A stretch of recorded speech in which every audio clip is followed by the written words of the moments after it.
Hola, soy Daniel.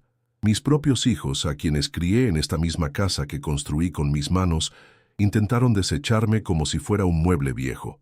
Un día, llegaron con folletos de asilos de ancianos, sonriendo como si me ofrecieran un premio, cuando en realidad me estaban sentenciando al olvido. El brillo en sus ojos no era de preocupación, sino de impaciencia, de codicia por vender estas paredes que guardan cada recuerdo de su madre y de nuestra vida juntos.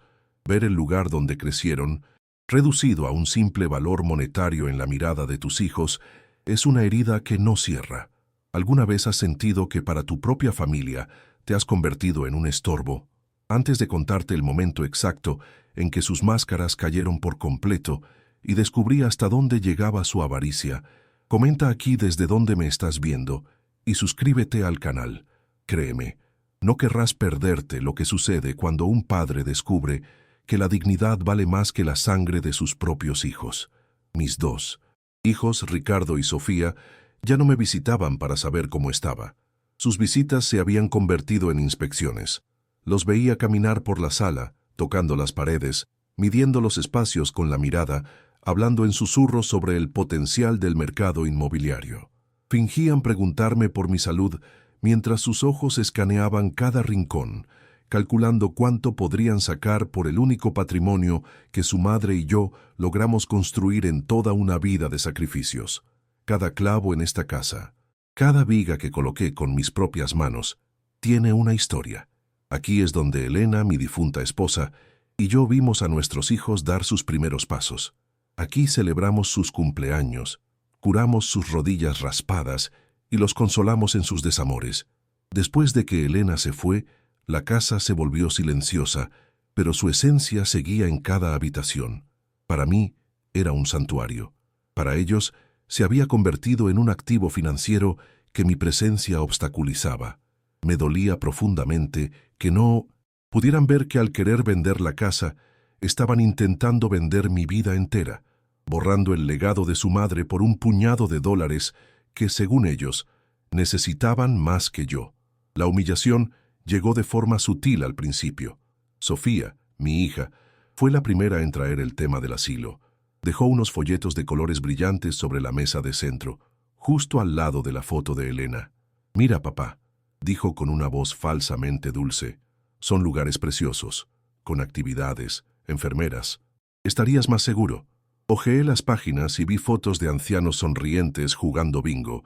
Sentí que la sangre se me helaba. No era seguridad lo que me ofrecían, era una jaula dorada. Era una forma educada de decirme que ya no encajaba en sus vidas, que mi cuidado se había vuelto una carga, y que preferían pagarle a extraños para que se ocuparan del hombre que les dio todo. Ricardo, mi hijo mayor, siempre fue más directo, más frío. Él era el hombre de negocios, el calculista. Se sentó frente a mí, con la misma seriedad con la que cerraría un trato, y me habló de cifras. «Papá, sentimentalismos aparte, esta casa vale una fortuna. Es una decisión lógica. El mercado está en su punto más alto, y Sofía y yo tenemos proyectos». Recordé las noches en vela que pasé trabajando para pagar su universidad, el dinero que Elena y yo ahorramos para ayudarles con el pago inicial de sus propias casas. Sacrificamos nuestros lujos para que ellos tuvieran un futuro, y ahora ese futuro que ayudamos a construir venía a cobrar su precio. Mi hogar, mi dignidad y mis recuerdos. La estocada final llegó una tarde de domingo. Vinieron juntos como un frente unido. Ya no había sonrisas falsas ni folletos coloridos. Sus rostros eran duros, decididos. Ricardo fue el que habló. «Papá, lo hemos discutido. Si no aceptas vender por las buenas, tendremos que tomar medidas legales para garantizar tu bienestar». La amenaza quedó flotando en el aire, pesada y tóxica. Medidas legales. Querían declararme incompetente, quitarme el derecho a decidir sobre mi propia vida para poder apoderarse de la casa. En ese momento, el dolor dio paso a una fría claridad. Comprendí que ya no tenía hijos. Frente a mí solo había dos extraños con los ojos de mi esposa, esperando que su padre desapareciera para poder reclamar su herencia. Después de esa amenaza, el silencio en la casa se volvió denso, casi irrespirable. Ya no era el silencio pacífico que me recordaba a Elena, sino un silencio hostil, cargado de la Traición de mis hijos. Me senté en el viejo sillón de la sala, el que ella y yo compramos juntos en nuestra primera venta de aniversario, y miré las paredes que había levantado con tanto orgullo. Cada rincón, cada grieta, contaba una historia de nuestra vida. Ahora esas mismas paredes parecían encogerse a mi alrededor, convirtiéndose en los muros de una celda. Mis hijos no solo querían venderme la casa, querían vender los fantasmas de nuestra felicidad, borrar el eco de las risas de su madre, todo por un cheque. La soledad se sentía diferente. Ya no era solo la ausencia de mi esposa, era la presencia activa del abandono de mis hijos. Sofía empezó a visitarme con más frecuencia, pero no por preocupación. Llegaba con una sonrisa forzada y se ponía a organizar mis cosas sin pedir permiso. Reacomodaba los libros en la estantería, movía las fotos de Elena de un lugar a otro y hablaba conmigo con una paciencia condescendiente, como si le estuviera hablando a un niño pequeño. «Papá, esto estaría mejor aquí», decía, mientras guardaba en una caja pequeños recuerdos que para ella eran solo trastos viejos. Sentía su mirada evaluándome, buscando cualquier señal de confusión o debilidad que pudiera usar en mi contra. La humillación era constante, una aguja fina que se clavaba en mi orgullo con cada gesto de falsa amabilidad. Ella no estaba cuidando de mí, estaba preparando el terreno para mi expulsión, limpiando la escena del crimen antes de cometerlo. Ricardo, por su parte, optó por la agresión directa, disfrazada de pragmatismo. Una mañana apareció con un hombre trajeado que presentó como un amigo que trabajaba en bienes raíces. No me pidió permiso, simplemente entraron y empezaron a recorrer la casa como si yo no estuviera allí. Escuchaba fragmentos de su conversación. Gran potencial. Se puede tirar esta pared. El mercado está en su punto más alto. El supuesto amigo me ignoraba por completo, mientras Ricardo asentía con una seriedad profesional. Me quedé parado, en medio de mi propia sala, sintiéndome como un fantasma, un obstáculo invisible en su plan de negocios. Ver a un extraño tasar mis recuerdos, ponerle precio al lugar donde mis hijos aprendieron a caminar, fue una de las violaciones más profundas que he sentido en mi vida. La estrategia de aislamiento no tardó en llegar. Me di cuenta de que mis vecinos, con quienes siempre había tenido una relación cordial, comenzaron a evitarme. Sus saludos se volvieron más cortos, sus miradas esquivas. Un día, escuché a Sofía hablando por teléfono en el jardín, con una voz lastimera.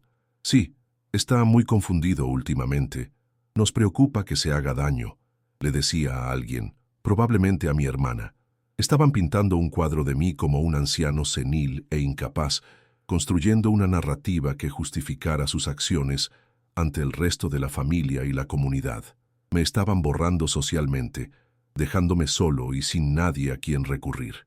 La sensación de que el mundo que conocía se estaba volviendo en mi contra, manipulado por mi propia sangre, era un veneno que se extendía lentamente por mis venas. En medio de esa guerra silenciosa, buscaba refugio en mis recuerdos. Por las noches, cuando la casa quedaba en silencio otra vez, caminaba descalzo por los pasillos, tocando los muebles como si fueran reliquias sagradas. Acariciaba el marco de la puerta de la cocina, donde había marcado la altura de Ricardo y Sofía cada año. Me detenía frente al rosal que Elena plantó en el patio trasero, ahora un poco descuidado, pero aún floreciendo con terquedad. Cada objeto era un ancla que me conectaba con la vida que habíamos construido, un testimonio de que mi existencia había tenido un propósito. No eran solo cosas, era la geografía de mi amor, el mapa de mi felicidad. Y ellos querían demolerlo todo. La idea de que otros pies caminaran por estos pisos, que otras manos abrieran estas ventanas, me causaba un dolor físico. Fue entonces cuando una chispa de rebeldía se encendió en mí. No iba a dejar que me pisotearan sin luchar. Una tarde, mientras Sofía estaba en el supermercado haciéndome las compras, fui al viejo escritorio de Elena en el estudio. Hacía años que no lo abría. Empecé a revisar sus cajones, sin saber muy bien qué buscaba. Quizás una vieja póliza de seguro, un documento, cualquier cosa que me diera alguna ventaja. Me sentía como un intruso en la intimidad de mi propia esposa, pero la desesperación me empujaba. Necesitaba encontrar algo que me recordara que yo todavía era el dueño de mi vida, el patriarca de esa casa. No iba a ser el viejo dócil que ellos esperaban. Mi dignidad, aunque magullada, no estaba muerta. Aún me quedaba una pelea por dar. La gota que derramó el vaso llegó una semana después. Ricardo vino solo. No trajo a ningún agente inmobiliario esta vez. En su lugar, dejó sobre la mesa de la cocina un único folleto. No era de un lugar lujoso como los primeros que me mostró Sofía. Era de un asilo estatal, un lugar gris y de aspecto deprimente en las afueras de la ciudad. No dijo una palabra, solo lo dejó allí, una amenaza silenciosa y cruel. El mensaje era claro: o aceptaba sus términos y vendía la casa para ir a un lugar bonito, o me esperaba un destino mucho peor, uno que ellos mismos se encargarían de arreglar. En ese momento, el dolor y la tristeza se transformaron en una ira fría y cristalina. Miré el folleto, luego miré a mi hijo, y por primera vez no vi al niño que crié, sino a un completo extraño, y supe exactamente lo que tenía. ¿Para qué hacer? Esa noche no pude dormir. La imagen de aquel folleto miserable, con sus paredes grises y sus rostros sin esperanza, se había grabado en mi mente. No era solo un asilo, era una sentencia de muerte social, un basurero para viejos estorbos. Me levanté de la cama, la ira dándome una energía que no había sentido en años. Caminé directamente al pequeño estudio que Elena usaba como su refugio. No iba a dejar que me borraran de mi propia historia. Encendí la lámpara de su escritorio y me senté en su silla. El cuero gastado todavía conservaba la forma de su cuerpo. Por primera vez en meses, no estaba buscando consuelo en su recuerdo, sino buscando un arma. Necesitaba algo, cualquier cosa que me diera una ventaja en esta guerra sucia que mis propios hijos habían declarado contra mí. Empecé a abrir los cajones, uno por uno, con una mezcla de reverencia y desesperación. Dentro había mundos enteros, cartas de amor que nos escribimos cuando yo estaba en el servicio militar, repletas de promesas y sueños que habíamos cumplido, fotos de Ricardo y Sofía en la playa, con sus caritas llenas de arena y sonrisas sin malicia, pequeños recibos de muebles que compramos juntos, el presupuesto siempre apretado, pero el entusiasmo desbordante. Cada papel era un ladrillo en el muro de nuestra vida. Sentí una punzada de culpa por invadir su espacio más íntimo, pero luego recordé la mirada calculadora de Ricardo, la falsa compasión de Sofía, y la culpa se desvaneció, reemplazada por una determinación fría. Ellos habían olvidado quiénes éramos, yo no. En el fondo del último cajón, debajo de unos manteles que ella misma había bordado, mis dedos tocaron algo duro y rectangular. Lo saqué con cuidado. Era una pequeña caja de madera de cedro, simple y sin adornos. No recordaba haberla visto nunca. Elena tenía sus cajas de joyas, sus costureros, pero esto era diferente. Se sentía pesado, secreto. Intenté abrirla, pero estaba cerrada con una pequeña cerradura de latón, ya oscurecida por el tiempo. La sacudí suavemente, pero no se oyó nada. El silencio de la caja solo aumentó el misterio. ¿Qué podía haber guardado Elena con tanto celo, escondido en el lugar más profundo de su santuario personal? Un escalofrío me recorrió la espalda. De repente, sentí que no estaba buscando un documento, sino un secreto. La frustración me invadió. ¿Dónde estaría la llave? Busqué por todo el escritorio, en cada compartimento, debajo de cada pila de papeles, pero no había nada. Me sentí un tonto, un viejo desesperado buscando respuestas en una caja cerrada. Estaba a punto de rendirme, de volver a mi sillón a esperar el siguiente ataque de mis hijos, cuando un recuerdo fugaz cruzó mi mente. Elena guardaba un pequeño platillo de porcelana en su tocador, en nuestro dormitorio. Allí ponía las llaves de sus diarios, de su pequeño baúl de recuerdos de infancia. Nunca le di mucha importancia. Era parte del paisaje de nuestra vida juntos. Con el corazón latiéndome con fuerza, me levanté y caminé hacia la habitación, sintiendo que me acercaba a algo que cambiaría todo. Entré en nuestro dormitorio, que había mantenido casi intacto desde su partida. Su perfume aún flotaba ligeramente en el aire.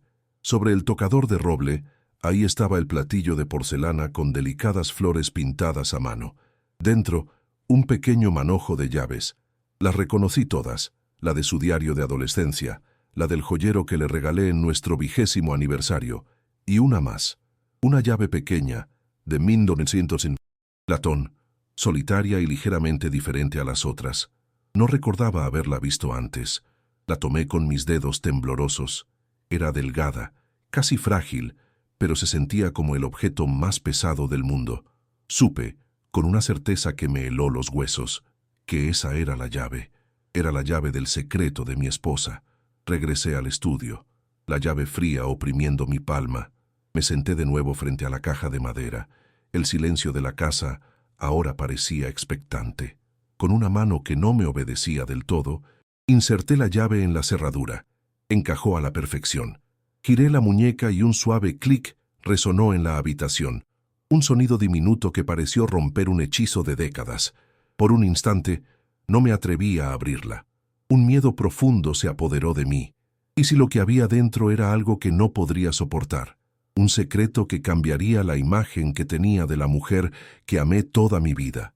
Pero la traición de mis hijos me había dejado sin nada que perder. Tomé una respiración profunda y levanté la tapa lentamente. Lo que vi dentro me dejó sin aliento. No había joyas, ni dinero, ni títulos de propiedad. Sobre un forro de terciopelo rojo descolorido descansaba una única fotografía. Era el retrato de un joven de unos 20 años, con una mirada seria y unos ojos que extrañamente me resultaban familiares. Nunca lo había visto en mi vida. Junto a la foto había un sobre grueso y sellado. En la parte delantera, escrito con la caligrafía elegante e inconfundible de Elena, estaba mi nombre, para mi amado Daniel, y debajo, atado con una cinta de seda azul, un fajo de documentos legales. Mi mente se quedó en blanco. ¿Quién era ese muchacho? ¿Y qué era tan importante como para que Elena lo guardara bajo llave, destinado a mí después de su muerte? Con las manos temblorosas desdoblé la carta. La caligrafía de Elena, tan familiar y querida, ahora me contaba una historia de otra vida. Un hijo, un niño llamado Mateo, nacido de un amor juvenil y entregado en adopción por la vergüenza y la presión de su familia, mucho antes de que yo entrara en su vida. Sentí un torbellino de emociones, una punzada de celos por un pasado que no compartí, una profunda tristeza por el dolor que ella debió cargar en silencio durante décadas y una extraña sensación de gratitud. Elena no solo me había amado, me había protegido incluso después de su muerte. Los documentos legales eran claros. La casa y sus ahorros no eran para mí, sino para Mateo, con la única condición de que cuidara de mí aquí, en 1900. Nuestro hogar. El testamento no era una herencia, era un salvavidas. Dejé los papeles sobre el escritorio y miré la foto del joven Mateo. Esos ojos tenían la misma intensidad que los de Elena. La ira hacia mis hijos fue reemplazada por una determinación helada. Ya no estaba solo en esto. Tenía un aliado que ni siquiera conocía, un legado de mi esposa que no era de ladrillos, sino de carne y hueso. Pero, ¿cómo encontrarlo? Yo, un hombre de 82 años que apenas sabía usar un teléfono móvil. La desesperación comenzó a asomar de nuevo, pero la ahogué. Recordé a Javier, el hijo de mi vecino, un joven amable y experto en computadoras que a veces me ayudaba con el televisor. Con la carta de Elena en mi bolsillo, salí de mi casa por primera vez en semanas, sintiendo un propósito. Iba a encontrar al hijo secreto de mi esposa. Javier me escuchó con paciencia, sin juzgarme. Tomó los pocos datos que Elena había dejado en su carta, el nombre completo de Mateo, su fecha de nacimiento y la ciudad donde fue adoptado, y se sentó frente a su computadora. El sonido de sus dedos tecleando era como el latido de un nuevo corazón para mí. Pasaron horas que se sintieron como días. Yo esperaba en silencio, mirando por la ventana hacia mi casa, que ahora parecía un campo de batalla a punto de recibir a un nuevo general. Finalmente, Javier se giró con una sonrisa cansada. Lo encontré, Daniel. Es arquitecto en Chicago. Aquí está su correo electrónico y su número de teléfono. Me dio un papel con la información. Se sentía como el boleto ganador de una lotería que no sabía que estaba jugando. La llamada fue el momento más difícil de mi vida. ¿Qué le dices a un hombre de casi 60 años que eres el viudo de la madre que nunca conoció? Tartamudeé. Leí fragmentos de la carta de Elena y esperé el silencio, el rechazo, la acusación. Pero al otro lado de la línea, solo hubo una pausa cargada de emoción y luego una voz profunda y temblorosa que dijo: «Siempre supe que había algo que me faltaba. Siempre sentí que una parte de mi historia estaba incompleta». No hubo preguntas sobre el dinero ni la casa, solo sobre Elena. ¿Cómo era ella? ¿Era feliz? ¿Alguna vez habló de él? 2 días después, Mateo estaba en la puerta de mi casa. Cuando nuestros ojos se encontraron, vi en los suyos el mismo anhelo que yo sentía, el de encontrar una familia. La llegada de Mateo fue como una tormenta silenciosa. Se instaló en el cuarto de huéspedes, moviéndose por la casa con un respeto casi reverencial, tocando los muebles como si fueran reliquias. No hablamos mucho al principio.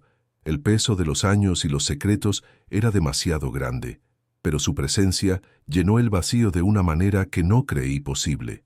La calma se rompió cuando Sofía llegó sin avisar para una de sus visitas de inspección. Se quedó helada en la entrada al ver a Mateo en la cocina, sirviéndome una taza de té. Su rostro pasó de la sorpresa a la sospecha y luego a una furia helada. «¿Quién es este papá? ¿Qué está haciendo un extraño en nuestra casa?» La palabra nuestra salió de su boca como un veneno. Les expliqué la verdad, o al menos una parte. Les dije que Mateo era el hijo de Elena y que había venido a conocerme. Ricardo, como era de esperar, no se lo creyó. Al día siguiente, apareció con su abogado. Exigió ver el testamento de su madre, con una calma que no sabía que poseía, y con Mateo a mi lado en silencio, les entregué una copia de los documentos. Observé sus rostros mientras leían. Vi la incredulidad transformarse en pánico, y luego en una rabia pura y descontrolada. No era por la existencia de un hermano perdido, era por el dinero. El $1.000.000 que creían suyo se les había escurrido entre los dedos, condicionado a un acto de bondad que ellos nunca estuvieron dispuestos a ofrecer. La máscara de preocupación se hizo añicos para siempre. Entonces, la guerra cambió de estrategia. La hostilidad abierta fue reemplazada por una ofensiva de cariño falso y sofocante. Las visitas se volvieron diarias. Sofía llegaba con mis postres favoritos, esos que no había probado desde que Elena vivía. Ricardo traía a mis nietos, a quienes apenas había visto en el último año, instruyéndolos para que me abrazaran y me dijeran cuánto me querían.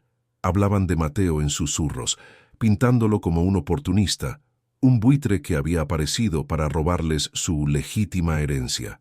La casa se convirtió en un escenario.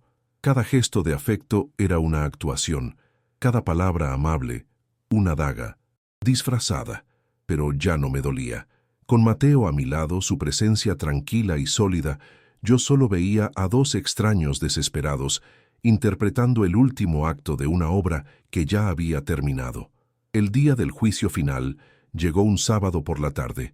Ricardo y Sofía se presentaron juntos, con rostros serios y una carpeta llena de papeles, como si fueran a una reunión de negocios. Se sentaron en el sofá frente a mí, mientras Mateo permanecía de pie junto a mi sillón, una presencia silenciosa y firme. Ricardo, asumiendo el papel de líder, carraspeó y comenzó su discurso. «Papá, hemos estado hablando con Mateo», mintió sin pestañear, «y hemos llegado a una propuesta muy generosa. Estamos dispuestos a aceptar su situación y a perdonar el secreto de mamá. Lo único que pedimos es que Mateo acepte vender la casa y dividamos el dinero entre los 4, en partes iguales. Es lo justo». La palabra justo sonó como una obscenidad en la sala donde me habían sentenciado al olvido. Los dejé terminar su propuesta, saboreando el silencio que siguió. Sus ojos estaban fijos en mí, ansiosos, expectantes. Con una calma que sentí nacer de las profundidades de mi alma, me incliné hacia adelante. No miré la carpeta que me ofrecían. En lugar de eso, mis ojos se encontraron con los de Sofía, luego con los de Ricardo. «Su madre amaba esta casa», comencé, mi voz sorprendentemente fuerte. «No por su valor en el mercado. La amaba por las marcas de altura en la puerta de la cocina, por la mancha de vino en la alfombra de aquella Navidad, por el fantasma de sus risas en estas paredes. Ella sabía que ustedes nunca entendieron eso. Ella conocía el verdadero valor de las cosas y conocía el verdadero valor de sus corazones, mucho antes que yo. De mi bolsillo saqué la carta de Elena, doblada y gastada por mis propias manos. El simple acto de mostrarla los hizo retroceder, como si vieran un espectro. Esto, dije, sosteniendo el papel, es el verdadero testamento de su madre. No es un documento legal, es una confesión de su miedo. Y entonces empecé a leer.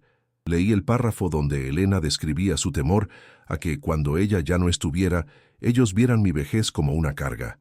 Leí sus palabras exactas sobre cómo temía que su codicia fuera más fuerte que su amor. Cada palabra era un martillazo en el ataúd de su hipocresía. Vi el color drenarse de sus rostros, reemplazado por una palidez de shock y rabia. La voz de su madre los estaba juzgando desde la tumba. Puse la carta a un lado y tomé los documentos legales que el abogado de Mateo había preparado. Y como los conocía también, continué, mi voz ahora fría como el acero, tomó sus precauciones. La casa y cada centavo de sus ahorros no son para Mateo incondicionalmente. Son para él con una cláusula de hierro que ningún juez puede romper. Él hereda todo, pero solo si me cuida personalmente, aquí, en esta casa, hasta el último de mis días. Si él se niega, si me abandona como ustedes planearon hacer, si vende esta casa mientras yo viva, todo hasta el último dólar se donará automáticamente a una fundación para ancianos desamparados. Ella se aseguró de que ustedes nunca tocaran su legado. La máscara de Sofía se hizo añicos. Su rostro se contrajo en una mueca de incredulidad y furia. «No», gritó su voz aguda y estridente. «Ella no pudo hacernos esto. Somos sus hijos. Tú», espetó, señalando a Mateo con un dedo tembloroso. «Eres un estafador. Apareciste de la nada para robarnos lo que es nuestro por derecho. Y tú, papá», se volvió hacia mí, las lágrimas de rabia corriendo por su cara. «Lo dejaste entrar. Siempre la preferiste a ella, incluso muerta. Estás traicionando a tu propia sangre por un extraño». Su histeria llenó la habitación, una fea confirmación de todo lo que Elena había temido. Ya no había rastro de la hija preocupada, solo la codicia desnuda y herida. Ricardo, por otro lado, se puso de pie lentamente, su cuerpo rígido de ira contenida. Su rostro estaba rojo, las venas palpitando en su cuello. No gritó. Su voz era un siseo bajo y peligroso. «Esto no se va a quedar así. Estás senil. Él te está manipulando. Te llevaremos a los tribunales, probaremos que eres incompetente y anularemos ese testamento fraudulento». Fue entonces cuando Mateo habló por primera vez. Su voz era tranquila, pero resonó con una autoridad inquebrantable. «Su madre también anticipó eso», dijo, mirando directamente a Ricardo. «Hay declaraciones juradas de sus vecinos, de sus amigos, más cercanos e incluso de su médico, que atestiguan su lucidez y los temores que les confió sobre ustedes durante años. No tienen nada, solo su propia vergüenza». Esa fue la estocada final. La palabra vergüenza los dejó sin aire. Se quedaron allí, en medio de la sala, completamente expuestos y derrotados. No había más argumentos, no más amenazas, no más mentiras. El silencio que cayó fue pesado, lleno del sonido de los lazos familiares rompiéndose para siempre. Ricardo, con el rostro endurecido como una piedra, agarró a Sofía del brazo, quien seguía sollozando de pura frustración. La arrastró hacia la puerta sin decir una palabra más. Salieron de la casa, cerrando la puerta con un portazo que hizo temblar las ventanas. No miraron atrás, y en ese silencio, por primera vez en mucho tiempo, sentí que la casa volvía a ser un hogar, mi hogar. Después de que la puerta se cerró con aquel portazo definitivo, un silencio como nunca antes había sentido se apoderó de la sala. No era el silencio solitario de mi viudez, ni el silencio tenso de las últimas semanas.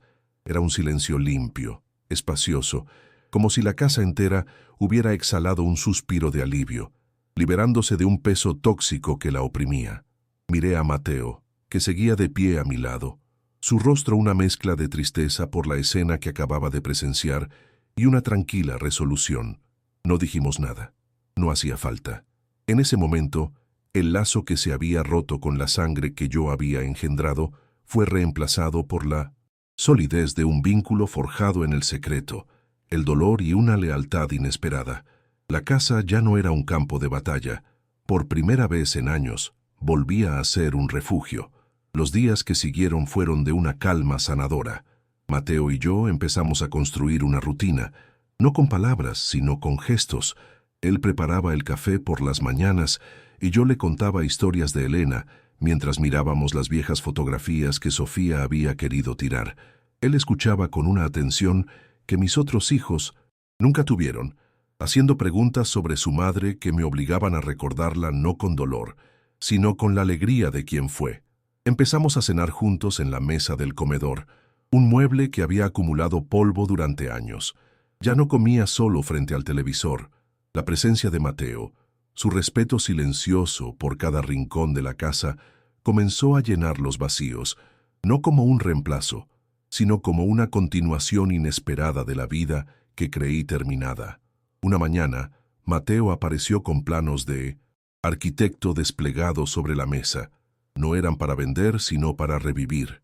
Elena merecía un jardín de rosas más grande, dijo, señalando el patio trasero. Y así empezamos. Con parte de los ahorros que ella había dejado, transformamos la casa. Pintamos las paredes de un color cálido, el mismo que Elena siempre quiso. Convertimos el viejo garaje, lleno de trastos, en un pequeño taller de carpintería para mí, devolviéndome el placer de trabajar la madera. Juntos plantamos ese jardín. Hundir mis manos en la tierra junto al hijo que no sabía que tenía, se sintió como el acto más puro de redención. Cada rosa que plantamos era un clavo más en el ataúd de la codicia de Ricardo y Sofía, y un ladrillo más en los cimientos de nuestro nuevo hogar. De mis otros hijos supe muy poco, y fue mejor así. Mi hermana me contó, con una voz apenada, que Ricardo había perdido una gran cantidad de dinero en una inversión arriesgada, la misma para la que necesitaba vender la casa con tanta urgencia. Su arrogancia finalmente le había pasado factura. Sofía, por su parte, se distanció de toda la familia, consumida por el rencor y la vergüenza. Aparentemente, su matrimonio, que ya era frágil, no soportó la presión de su frustración y su obsesión con la herencia perdida. No sentía alegría por sus desgracias, solo una profunda y helada lástima. Habían perseguido el dinero con tanta ferocidad que no se dieron cuenta de que, en el proceso, habían perdido lo único que realmente importaba, a sí mismos y a cualquier posibilidad de redención. Fue idea de Mateo usar el resto de los ahorros de Elena para algo más grande. Ella te protegió a ti, me dijo una tarde mientras estábamos en mi nuevo taller. Quizás ahora nosotros podemos proteger a otros como tú. Así nació la Fundación Elena, una pequeña organización sin fines de lucro, dedicada a ofrecer apoyo legal y compañía a ancianos que enfrentaban el abandono de sus familias por disputas de herencia. Mateo se encargó de la parte legal y estructural, y yo me convertí en el corazón de la fundación, hablando con otros hombres y mujeres que, como yo, se sentían como un estorbo. Transformamos el veneno que mis hijos me habían dado en un antídoto para otros. El legado de mi esposa no fue el dinero, sino la compasión que nació de su secreto. A veces por la noche me siento en el porche, en la misma mecedora donde Elena y yo vimos pasar tantas puestas de sol. Sostengo en mis manos la pequeña foto del joven Mateo, la que lo empezó todo, y la pongo al lado de una foto reciente de nosotros dos en el jardín. Ya no veo el rostro de un extraño, sino el de mi hijo, el hijo que el amor de mi esposa me trajo de vuelta desde el más allá. Comprendí que Elena no me había dejado un testamento de bienes, sino un testamento de amor. Me enseñó la lección más dura y más valiosa de mi larga vida. La verdadera familia no es la que comparte tu sangre y te abandona en la oscuridad. La verdadera familia es la que, sin tener ninguna obligación, aparece de la nada y enciende la luz. Y ahora, aquí estoy. La casa ya no guarda el eco de sus gritos ni el peso de su codicia. El silencio que quedó después de que se fueron no era de soledad, sino de paz. A veces, Mateo y yo nos sentamos en el porche durante horas sin decir una palabra, y en ese silencio compartido siento una conexión más fuerte que la que tuve con Ricardo o Sofía en 40 años de conversaciones vacías. Él no es mi sangre, pero se ha convertido en mi ancla.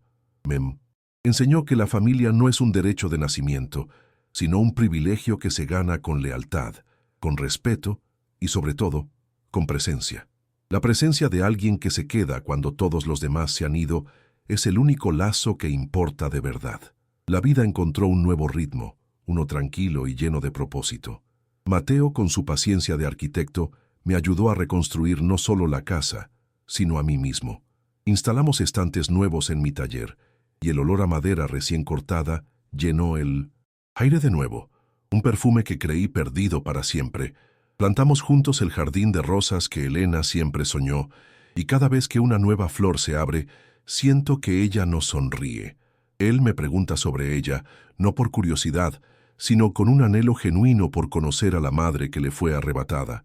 Y al contarle nuestras historias, al revivir nuestros recuerdos para él, siento que le devuelvo una parte de su herencia, la única que realmente vale algo, el amor que su madre sentía por él. De Ricardo y Sofía supe muy poco.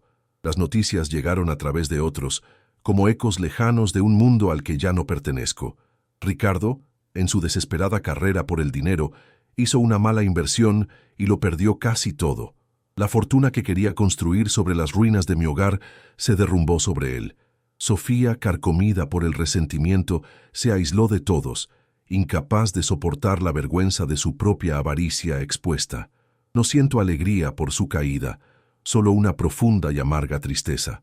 Persiguieron el dinero con tanta desesperación que no se dieron cuenta de que lo que realmente estaban perdiendo era su alma.